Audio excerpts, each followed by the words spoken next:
This is the sound of a garbage truck in Taipei, a subway in Seoul, 3:30 in Santiago, Auckland, Singapore, Copenhagen, Los Angeles, Sydney, London, Nairobi, Venice, Shenzhen, Kuwait City, Mumbai, and Songdo.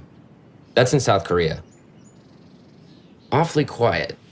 I ended up here because I was looking for the city of tomorrow. Songdo is the largest private real estate development in history. It's a master-planned and entirely state-of-the-art smart city. While Songdo doesn't look like that future, some believe it's the future we need. It's only impossible until someone does it. It's also where they shot Oppan Gangnam Style. Just 25 years ago, Psy would have been dancing on this. Here are some other cities built on water. There is a race to build a functioning, workable city and to replicate that model all over the world. China alone would require 500 Songdos to sustain their growing population. So how do we get here with an entire industry racing to build smart cities from scratch? Technology is the answer, but what is the question? Good question, Carlo. Are we just building cities of the future so we can have cities of the future? Let's take a step back. When cinema was born, only 14% of the world's population lived in cities. Right now, we're at 54%, and this is where we're headed. Cities today are growing at a pace that none of us have ever understood. Now, that's a huge deal when you think about it, because the resources that built the megacities of the 20th century aren't sustainable today. We do damage to nature, and we do less damage to nature when we occupy less of it. We're not going to make our planet grow and thrive by continuing to sprawl out. They're basically saying that when density is done right, it's the best, if not the only, solution to our growing climate crisis. So is future urbanization going to be a good thing or a bad thing? If you care about people, this is the defining question of our time. The Nantucket Project asked me to explore that question, because that's what they do, explore. So I read books, talked to experts, traveled around the world, asked the internet for help, and got responses from people in all these cities. This is Lucas, we met on YouTube. They'd show me around, and when I couldn't visit in person, they'd send me footage. The best thing about cities and the internet is they connect people. So this movie's about exploring what an even more connected urban future could look like.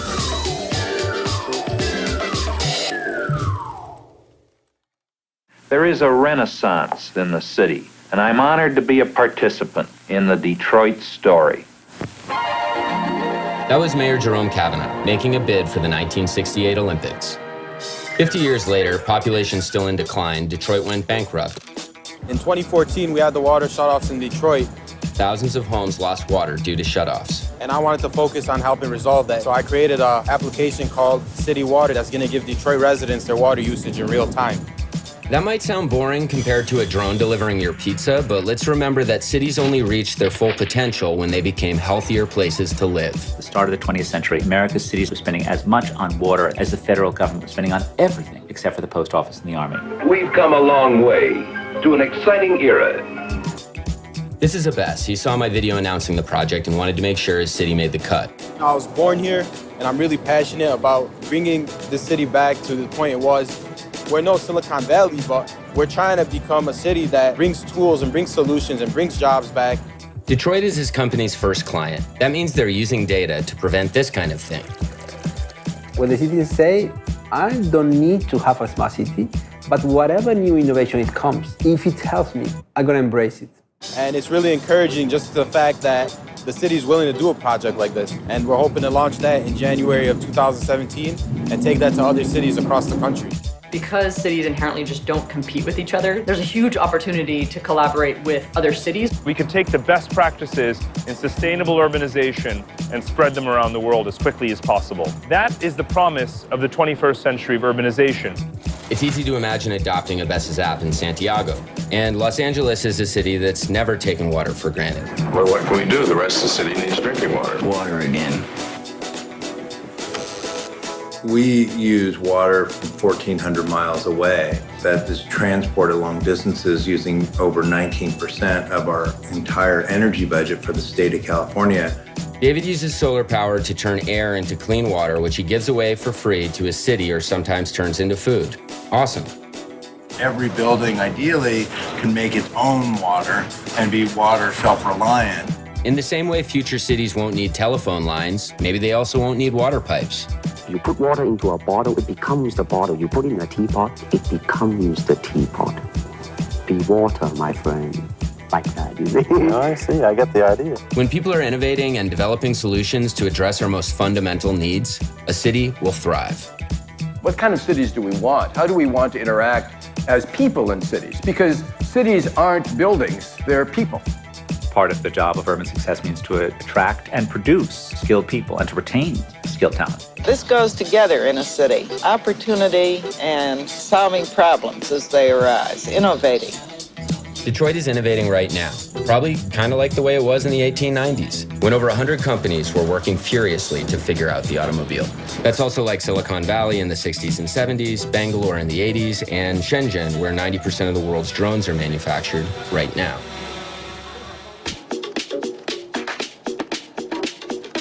There's at least 26% of the technology from Silicon Valley actually come from Shenzhen. Cities are more complicated than the headlines they make on the other side of the world. There's no YouTube in Shenzhen, so nobody saw my video there. Fortunately, George goes to school in Hong Kong, where he saw the movie and emailed me. Then he filmed Shenzhen when he went home on the weekend. Thanks, George. Like Songdo, Shenzhen was not a city 25 years ago. And like many other cities, they built giant American-style highways. Currently, the U.S. has policies that we're using general tax revenues to fund highways. We're basically subsidizing people to drive.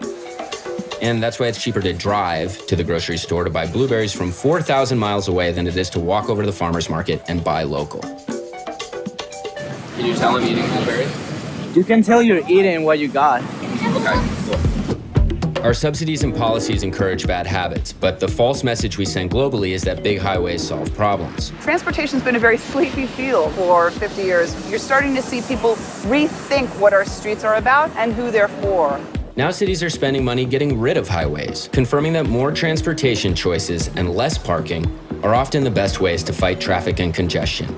This used to be a motorway, now it's a public space. So you got green space, shade, clean water, natural cooler temperature in the area, and sure enough, traffic got better. Seoul is turning another highway into a path for people. Paris is going full pedestrian along the Seine. In Singapore, where they just debuted a self-driving taxi, they're also building a city with no cars. Same thing in Mannheim, Germany. Which, ironically, is where this guy invented the first car. The future of our cities is about people. That really does mean focusing on public transportation and providing choices for how people get around. The number one factor that determines whether someone can escape poverty, you would think it'd be like crime rates or school, it's commute time. When walking, cycling, and public transportation are the fastest ways to move, nobody feels like a second-class citizen for not owning a car. That's going to be the secret sauce for cities in the 21st century. Check out all these Metro cards. That last one's from Singapore, where I didn't meet a single person who owns a car. It's hard to beat the Singaporeans. In Singapore, a Toyota Corolla costs 140 grand, and the government only lets you lease it for 10 years.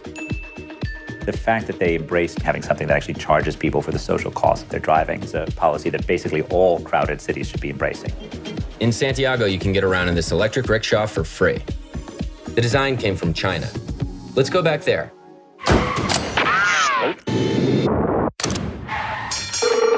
Hi, Oscar. I actually never went to Shenzhen. Nice meeting you over the internet. George and Nina shot the interview, and I tuned in on Skype. Remember those giant American-style highways? That's what Shenzhen had in mind when they hired Vicky. We proposed to them a very different idea. Instead of increasing the highway, we reduce it. And then we prepared for a city where people can actually use more high-speed self-driving car. People can actually use drones to deliver daily grocery. Hiding cars in tunnels points towards a city made for people. Maybe we could try this in Los Angeles. Considering how quickly China went from this to that, and from that to this, it's not surprising this project is happening in Shenzhen. The excitement of a happening place which attracts people, you have to have a degree of openness and not too much regulation. Shenzhen spends more time making things than hiring patent lawyers to protect them. In the West, it's called theft. Out here, it's called sharing. And if you want to know more about that, you should watch my friend Jim's documentary. The point is, it's exciting to live in a city where people are making things. That's why I moved to New York, because I was drawn to all these people who were doing more with less. The most elusive solutions often spring from unlikely places. Geothermal energy power plant. This is a fog catcher, and it can get up to 500 liters of water a day. If you can do something good with low budget resources, you can scale up very rapidly.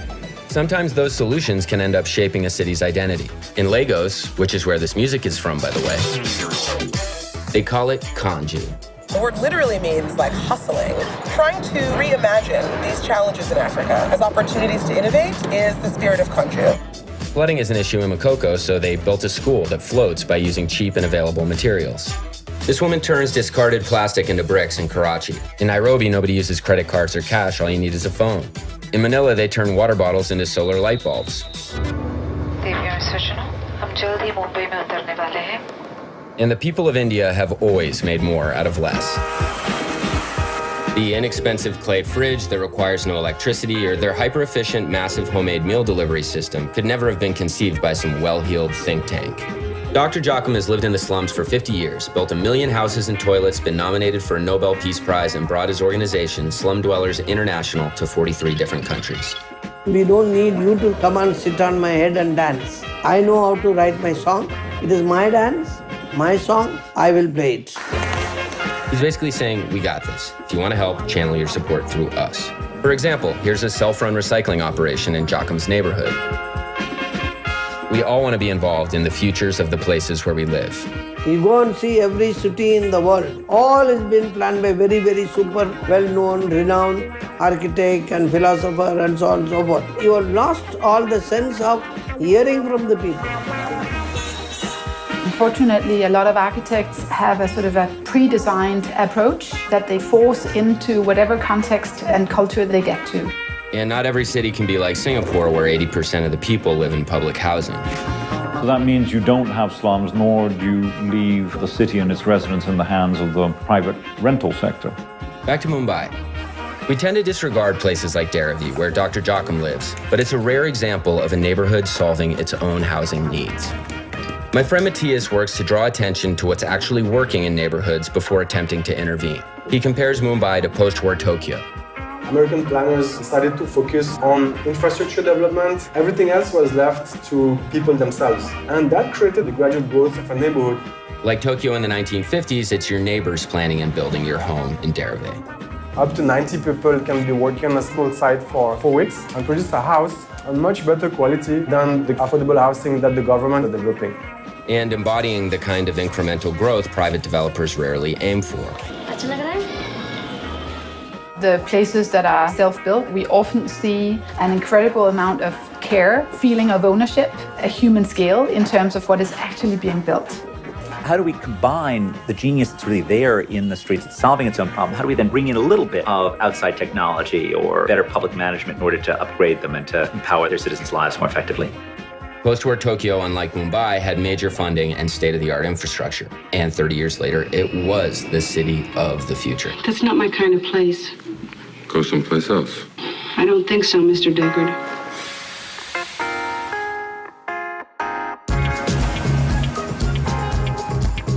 Around the same time that Tokyo was booming, Copenhagen was struggling.